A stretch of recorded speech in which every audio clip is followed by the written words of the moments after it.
Hello, Jamie Goode here. My job is to introduce the topic of natural wine from my perspective.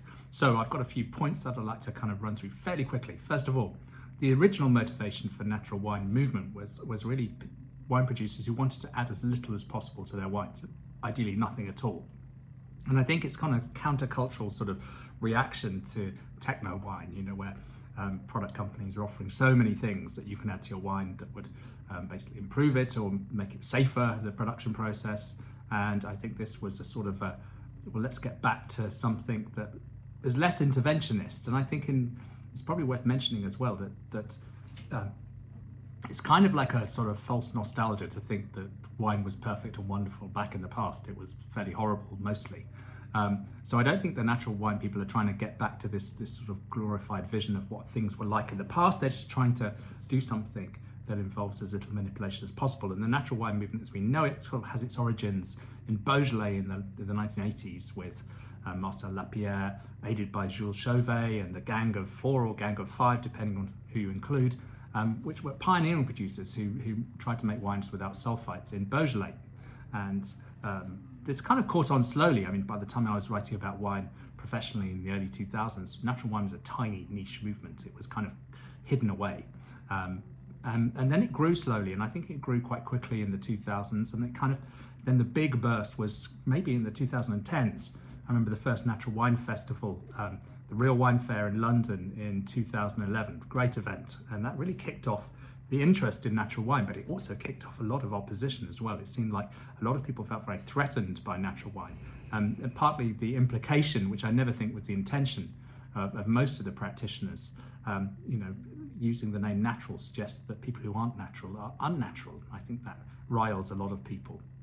And I think there's also a bit of turf. This is my territory. I've spent so many years in wine school. I know how to make really good techno wines, and are you telling me my wines aren't good enough? So it was a kind of a lot of turmoil then, and most of the journalists like to poo-poo natural wines as faulty and disgusting and weird, but actually they're kind of missing the point, I think, because they weren't actually getting involved with the community, because natural wine really at its heart is about an ecosystem. It's about an ecology of you know, this is a segment of the wine market where people are in relationship within each other. And so you know, if you're a natural wine producer, very rarely would any natural wine producer actually say, I'm a natural wine producer, or put natural on the label. Instead, they'd be making wines, but they'd be part of a kind of a friendship circle with other producers and go to the same sorts of fairs and have their wines represented by the same sorts of agencies. And their wines would be found in the same sorts of bars, you know, which would definitely call themselves natural wine bars. And so it's kind of like this association, this friendship relationship amongst all the producers that decided whether you were a natural wine or not. And so it's a sort of club. And there are no rules for natural wine. I mean, if we were to devise some, it would be quite difficult. I mean, most of it would be simply farm organically or biodynamically. I mean, you know, don't want to be doing bad things in the vineyard and then trying to make natural wines. Then once you've got the grapes in the winery, there'd be a restriction on what you can add. Basically, don't add anything, maybe just a few sulfites before bottling. Filtration's a tricky one because some natural wine producers think it's okay to filter a little bit and some think it's a terrible thing to do. And fining, again, it's a grey area. Most natural wine producers wouldn't fine, but I'm not saying all of them wouldn't. And then sulfites. You see, this is a big discussion in natural wine. Everyone's obsessing about sulfites. So most natural wine producers would do fermentation without sulfites.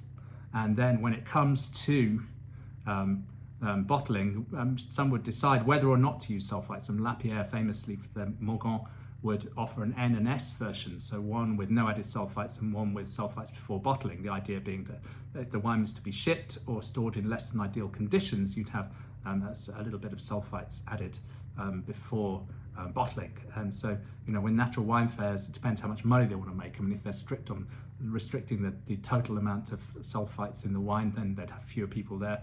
And I think Raw Wine Fair allows people with up to 70 total sulfites to exhibit in the fair, although they do try and disclose the total sulfites in the wine. But then again, remember that yeast can produce sulfites, and some of my yeast scientist friends have said they've come across situations where some strains, very rare, have produced 100 parts without any additions. So there you go.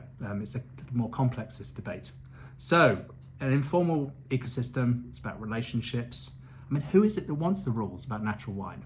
Do we want a category that's called natural wine where there are strict production rules?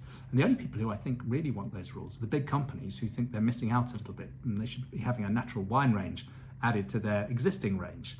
And they want to have the rules so they can say, well, we follow the rules, we're natural. And the natural wine community doesn't like big wine companies who aren't fully on board.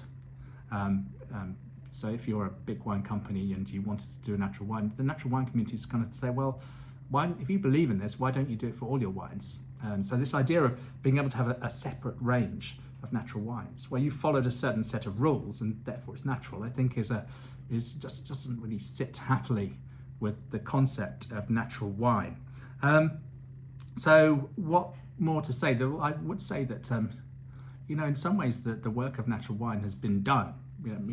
We're moving towards a post-natural wine era. The natural wine movement, this loose coalition of producers, kind of had a visibility that's made other people think about the sorts of inputs they use when it comes to making wine. And I think by any sensible definition, a lot of wineries who would never be included in the Natural Wine Club are actually making wines that are pretty natural.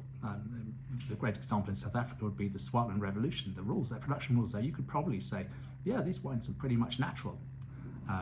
So I think that we move to an era where actually what it's not about natural wine, it's about interesting wine. It's about wines without makeup. It's about wines that are made naturally, not for the sake of it, but with low intervention, because that is the way that the wine grower believes they'll come up with a wine that has the best expression of place, the most interest.